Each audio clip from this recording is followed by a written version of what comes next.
الا من استرق السمع، مگر یہ کہ جو چوری چھپے سن لیتے ہیں فرشتوں سے، فَأَتْبَعَهُ شِهَابٌ مُبِينٌ، تو اس کے پیچھے شہاب ثاقب جو ہیں وہ داغ دیے جاتے ہیں ستاروں سے۔ یہ اب اس کی ایک ڈیوائن ریزن بیان ہو رہی ہے، جو اس کی سائنٹیفک ریزن ہے وہ اپنی جگہ ہے۔ الٹیمیٹلی جو سائنٹیفک یا فزیکل فینومینا ہوتا ہے اس کے پیچھے ایک ڈیوائن ریزن بھی ہوتی ہے، سائنس اس سے ڈیل نہیں کرتی۔ سائنس آپ کو یہ بتائے گی کہ ٹیکٹونک پلیٹس کی ڈسٹربنس کی وجہ سے زلزلہ آتا ہے، لیکن سائنس آپ کو یہ نہیں بتائے گی کہ یہ ٹیکٹونک پلیٹس جو ہیں ان کے سائزز یہ کیوں اتنے بڑے بڑے، اتنی سائز کی پلیٹس کیوں رکھی ہوئی ہیں، وہ اللہ تعالیٰ نے ڈیفائن کیا۔ اور پھر کس پلیٹ نے کس لیول کے اوپر جا کے ڈسٹربنس کرنی ہے کہ زلزلے کا ایمپلیٹیوڈ اتنا ہونا ہے، ہونے کے بعد تو وہ بتائیں گے کہ یہ ہو گیا۔ یہ کون ڈیسائیڈ کرتا ہے؟ اس کی ریزن بھی وہ بتائیں گے کہ یہ ہوا، لیکن الٹیمیٹلی یہ کیسے ہو گیا، کس نے ڈیفائن کیا کہ اتنے بج کے اتنے منٹ کے اوپر زلزلہ آئے گا؟ وہ کہتے ہیں it is physical phenomena of nature, یہ قانون قدرت ہے، اور وہ ہماری فیلڈ بھی نہیں ہے۔ سائنس تو سٹارٹ ہوتی ہے فزیکل فینومینا ہونے کے بعد، یا فزیکل فینومینا کے لیے جو فزیکل ریزنز ہیں ان کو ڈیل کرتی ہے، ڈیوائن ریزن کو نہیں۔ لہٰذا یہ جو آیات کے اندر یا حدیث کے اندر جو اس کا روحانی پہلو بیان ہو رہا ہوتا ہے نا، اس کے ساتھ بالکل اس کو ریلیٹ کرنے کی ضرورت نہیں ہے۔ اللہ تعالیٰ تو کہتا ہے کہ ہم تخلیق کرتے ہیں ماں کے پیٹ میں بچے کو، آپ کہیں گے جی اس کی تو فزیکل ایک ریزن ہے جس کے بعد یہ سب کچھ ہوتا ہے، بھئی بالکل وہ بھی ریزن ہے، وہ اپنی جگہ موجود ہے، لیکن یہ اللہ تعالیٰ ڈیسائیڈ کرتا ہے کہ ہاں اس کو اولاد ملنی ہے کہ نہیں۔ میاں بیوی بالکل ٹھیک ہوتے ہیں، اولاد پھر بھی نہیں ہوتی، ہو بھی جائے وہ کمپلیٹ نہیں ہے، اس میں کوئی نہ کوئی فالٹ رہ جاتا ہے، وہ اللہ تعالیٰ خود ڈیسائیڈ کرتا ہے، اس کے ذریعے آزمایا جائے گا۔ تو ڈیوائن ریزن اپنی جگہ ہے۔ اکثر کہتے ہیں وہ بخاری میں ہے کہ جی جو یہ گرمی ہے وہ جہنم سانس لیتی ہے اس کی بھاپ کی وجہ سے ہے، تو بھئی یہ فزیکل تو آپ کو وہ چیز نہیں بتائی جا رہی، یہ اللہ تعالیٰ کا ڈیسیژن ہے، اللہ کو پتا ہے اس نے کس چیز کے ساتھ اسے جوڑا ہوا ہے۔ نبی علیہ السلام نے تو دریائے نیل اور فرات جو ہے وہ آسمانوں کے اوپر بھی دیکھے ہیں، ان کا اب کیا تعلق ہے اس کے ساتھ؟ یہ سب کچھ ڈیوائن معاملات ہیں۔ دنیا میں انسان نے وہ کام کر دیے ہیں جو آپ کو ڈیوائن نظر آتے ہیں۔ ہم میں سے کسی نے الیکٹرو میگنیٹک ویوز دیکھی ہیں؟ جنہوں نے ہمیں بتایا انہوں نے بھی نہیں دیکھی ہوئی ہیں، صرف تجربات کے ذریعے یہ چیزیں پتہ چلی ہیں۔ ہم نے سائنٹیفکلی تجربات کے ذریعے چیز ثابت کی ہے کہ یہ ایسے ہوتا ہے، یوں ہوتا ہے۔ سپیڈ آف لائٹ تو بعد میں کیلکولیٹ کی گئی، پہلے تو میتھمیٹیکلی یہ نکالی گئی تھی، میکسویل نے نکال لی تھی، 3 لاکھ کلومیٹر فی سیکنڈ، 1 سیکنڈ میں زمین کے 7 چکر، اس کو فزیکلی تو بعد میں میئر کیا گیا۔ اور جب بعد میں میئر کیا گیا سپیڈ آف لائٹ کو، جب وہ 3 لاکھ کلومیٹر فی سیکنڈ نکلی تو پتا چلا کہ اچھا جو روشنی ہے یہ بھی الیکٹرو میگنیٹک ویوز ہیں۔ یہ بعد میں پتا چلا کیونکہ میکسویل نے جو میتھمیٹیکلی کیلکولیٹ کی تھی کہ جو الیکٹرو میگنیٹک ویوز ہیں نا وہ اس رفتار سے چلتی ہیں۔ جب روشنی کی رفتار کیلکولیٹ کی گئی اور وہ اتنی نکلی، ان کا اچھا پھر اس کا مطلب ہے یہ بھی وہ ہے۔ اس سے پہلے تو جو نیچر آف لائٹ ہے یہ لوگوں کو پتہ ہی نہیں چل رہی تھی کیا ہے۔ ابھی بھی خیر اس میں کافی ساری چیزیں ہیں، فوٹان والا معاملہ ہے، ویوز نیچر والا، وہ تو ایک پوری فزکس ایڈوانس بڑی مشکل قسم کی ہے۔ بہرحال اللہ تعالیٰ نے جو پیچھے اس کی ڈیوائن ریزنز رکھی ہوئی ہیں وہ اپنی جگہ ہے، وہ فزیکل فینومینا آف نیچر کے ساتھ کس رشتے میں بندھی ہوئی ہیں وہ ہمیں نہیں پتا۔ بخاری مسلم میں نبی علیہ السلام کی حدیث موجود ہے کہ سورج جب غروب ہوتا ہے تو اللہ کو سجدہ کرتا ہے۔ سائنس تو ہمیں بتا رہی ہے غروب ہی نہیں ہوتا، ود رسپیکٹ ٹو زمین غروب ہوتا ہے، ویسے تو سورج غروب ہوتا ہی نہیں ہے۔ اب اس کو کہنا یہ نان سائنٹیفک ہو گیا، یہ بڑی زیادتی والی بات ہے۔ اس کی وجہ یہ ہے کہ جو ڈیوائن تعلق ہے وہ تو ہم کسی بھی فزیکل فینومینا آف نیچر کے ذریعے آبزرو کر ہی نہیں سکتے، نہ ڈیٹیکٹ کر سکتے، اگرچہ اس کی execution physical phenomena of nature ہے، لیکن اس کے پیچھے جو ڈیوائن ریزن ہے وہ اللہ تعالیٰ نے اس طرح کی رکھی کہ انسان اسے ڈیٹیکٹ کر سکے. لہذا ان دو چیزوں کو آپس میں اس طریقے سے ریلیٹ نہیں کرنا چاہیے. یہاں پر بھی اللہ تعالیٰ نے فرمایا کہ جب کوئی جن، شیطان فرشتوں کی بات اچک کر بھاگنے کی کوشش کرتا ہے، ہم اس کو شہاب ثاقب مارتے ہیں. اور یہ شہاب ثاقب ہمیں نظر آتے ہیں.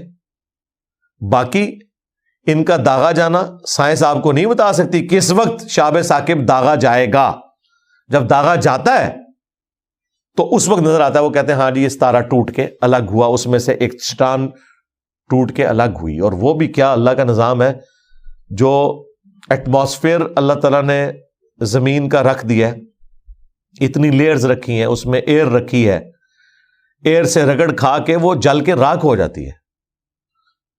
اگر میگنیٹک فیلڈ ارتھ کی نہ ہو، ایٹماسفیئر نہ ہو، تو یہ تو پتھر آ کے جب گرے نا اتنی بڑی تباہی کریں آپ سوچ نہیں سکتے. چھوٹا سا پتھر کتنی بڑی تباہی کر سکتا ہے. تو اللہ تعالیٰ ان کو راستے میں ہی ختم کر دیتا ہے. وہ اللہ تعالیٰ کی اپنی قدرت ہے. تو اس طرح کی جتنے بھی فزیکل فینومینا ہیں ان کے پیچھے ڈیوائن ریزن اپنی جگہ موجود ہے. باقی جو ڈیوائن ریزن کے ساتھ اور ڈیوائن چیزیں جڑی ہوئی ہیں ان پہ ہم نے صرف ایمان لانا ہے. وہ فزیکلی ہم انہیں ثابت نہیں کر سکتے، نہ کہیں ریلیجن کا کلیم ہے کہ اسے آپ نے ثابت کرنا ہے. یہ بھی ذہن میں رکھیے گا. بخاری مسلم میں حدیث ہے کہ شیاطین جب اچکتے ہیں نا فرشتوں کی آپس کی گفتگو، تو ایک شیطان دوسرے کو بتاتا ہے، اس کے اوپر شہاب ثاقب پڑتا ہے، وہ دوسرے کو بتا دیتا ہے. آدھی انفارمیشن آگے ٹرانسفر ہوتی ہے، دوسرے پہ بھی پڑتا ہے، تیسرے بھی پڑتا ہے، بعض اوقات کچھ نہ کچھ زمین تک پہنچ ہی جاتا ہے اور آ کے وہ نجومیوں کے کان میں ڈالتا ہے. اور نجومی اس میں کچھ ایڈ کر کے پبلک میں عام کر دیتے ہیں. کچھ خبریں صحیح بھی نکل آتی ہیں اور لوگ سمجھتے ہیں یہ مستقبل کوئی بتا رہا ہے، حالانکہ وہ اللہ تعالیٰ نے آزمائش کا ذریعہ بنایا ہوتا ہے. اس لیے ہمیں ستاروں پر ایمان لانے کے لیے یا ایسٹرولوجی کی فیلڈ کو اس اعتبار سے، یہ جو کہتے ہیں جی وہ ستاروں سے یہ ہو جاتا ہے، وہ ستاروں سے نہیں ہوتا، وہ شیاطین آ کے ان کو بتا رہے ہوتے ہیں. وہ تو فیلڈ سائنٹیفک ہے، ایسٹرونومی کی فیلڈ، اس کا کوئی تعلق نہیں اس کے ساتھ کہ کوئی مستقبل پریڈکٹ کر سکے کہ جی ستاروں کی موومنٹ سے فلاں کی تقدیر کے اوپر یہ اثر پڑتا ہے. بالکل نہیں. ڈر جائیں اللہ سے. بخاری مسلم میں حدیث ہے، نبی علیہ السلام نے غزوہ خیبر کے موقع کے اوپر فجر کی نماز پڑھائی، پھر صحابہ کی طرف متوجہ ہوئے اور فرمایا جانتے ہو ابھی ابھی تمہارے رب نے مجھ سے کیا کہا ہے؟ صحابہ نے کہا اللہ اور اس کا رسول بہتر جانتے ہیں. آپ ذرا اس روحانیت کو فیل کریں. میں تو جب یہ حدیث پڑھتا ہوں، بیان کرتا ہوں، ایک کیفیت طاری ہو جاتی ہے کہ وقت کا پیغمبر آپ کے سامنے ہے اور وہ کہہ رہا ہے کہ جانتے ہو ابھی ابھی تمہارے رب نے تمہارے لیے کیا پیغام بھیجا ہے. تو صحابہ کرام کے ایمان کا لیول کیا ہوگا کہ ڈائریکٹ اللہ کے نبی پر وہی نازل ہوئی ہے کہ آپ اپنے ماننے والوں کو یہ بات بتائیں.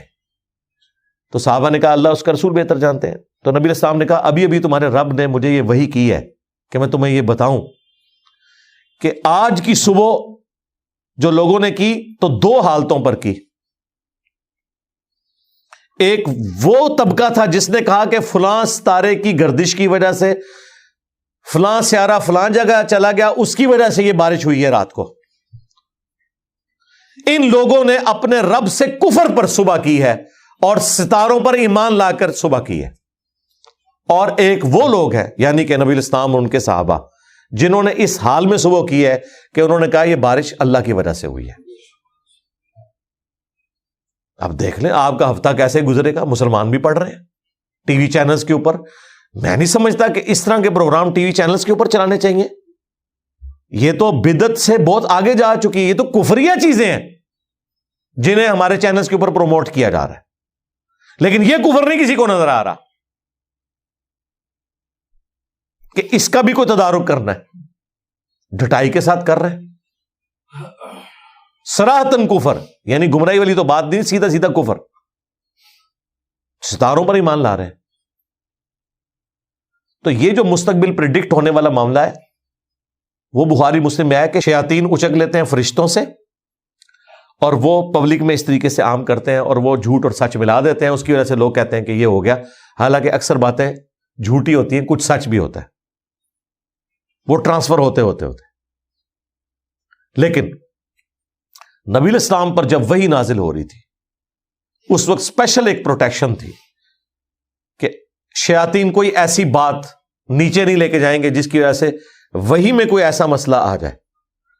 اور وہ آسمانوں کے دروازے جب بند ہوئے, فرشتوں کو روکا گیا, تو پھر انہوں نے آپس میں گفتگو کی. شیاطین کو روک لیا گیا فرشتوں کے ساتھ کسی انٹریکشن کے پوائنٹ آف ویو سے.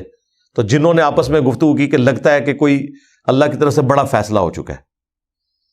وہ سورہ الجن میں ہے, سورۃ الاحقاف میں. پھر جنات نے جب نبی علیہ السلام کو قرآن پڑھتے ہوئے سنا, پھر انہیں پتا چلا کہ اچھا یہ مسئلہ تھا کہ اللہ تعالیٰ نے اپنے پیغمبر کو مبعوث کیا ہے, ان پہ وحی نازل ہو رہی ہے, اس وجہ سے یہ ہمارے لیے آسمان کے دروازے اب بند ہوئے ہیں. اور جس جگہ پہ نبی علیہ السلام وہ قرآن تلاوت کر رہے تھے نا, اس جگہ پہ پھر مسجد جن بنی ہوئی ہے. اس مسجد کا نام ہی جن رکھا گیا, کیونکہ نبی علیہ السلام مسجد نہیں تھی. نبی علیہ السلام کسی پیڑ کے نیچے بیٹھ کے قرآن پڑھ رہے تھے, اور نبی علیہ السلام کو بھی نہیں پتا تھا. آیات نازل ہوئی کہ اے نبی تم فرماؤ کہ مجھ پر وہی ہوئی ہے کہ ایک جنوں کا گروہ یہاں سے گزر رہا تھا, اور اس نے قرآن سنا اور کہا کہ یہ کتاب ہے جو رشد و ہدایت کی طرف بلاتی ہے. موسیٰ علیہ السلام کے بعد یہ کتاب اب نازل ہوئی ہے, کیونکہ نبی علیہ السلام سے پہلے جو صاحب شریعت ڈومیننٹ پرسنالٹی تھے وہ حضرت موسیٰ علیہ السلام تھے. عیسیٰ علیہ السلام انہی 10 کمانڈمنٹس کو آگے لے کے چلے. اگرچہ عیسیٰ علیہ السلام بھی رسول تھے, لیکن شریعت موسوی ہی چل رہی تھی.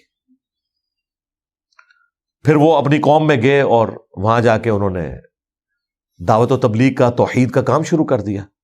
سورہ جن میں بھی ذکر موجود ہے اور سورۃ الاحقاف میں بھی, اور یہاں سورہ جنوں کو قابو کرنے کے لیے پڑھ رہے ہیں. شرک کی موت ہے سورہ جن.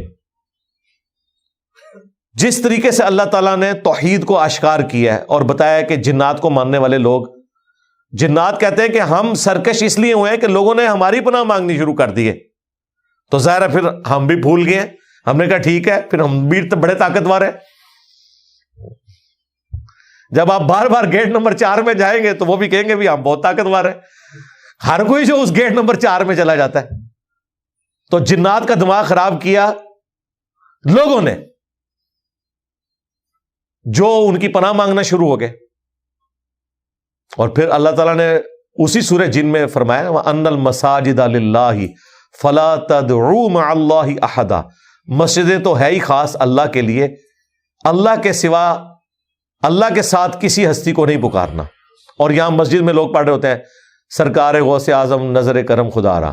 مسجد میں جمعے کے دن ایسی منقبتیں, ایسی نعتیں پڑھی جا رہی ہیں جس میں اللہ کے سوا اور ہستیوں کو مدد کے لیے دعا میں پکارا جا رہا ہے. ایک تو ہے تعریف, وہ آپ کریں جس کی مرضی کریں, کوئی مسئلہ نہیں ہے, لیکن خدا کے مقابلے پہ پکارنا. اور یہ سارا شرک یہ سورہ جن پڑھنے والے ہی کر رہے ہوتے ہیں, کیونکہ انہوں نے ترجمے سے نہیں پڑھی نا.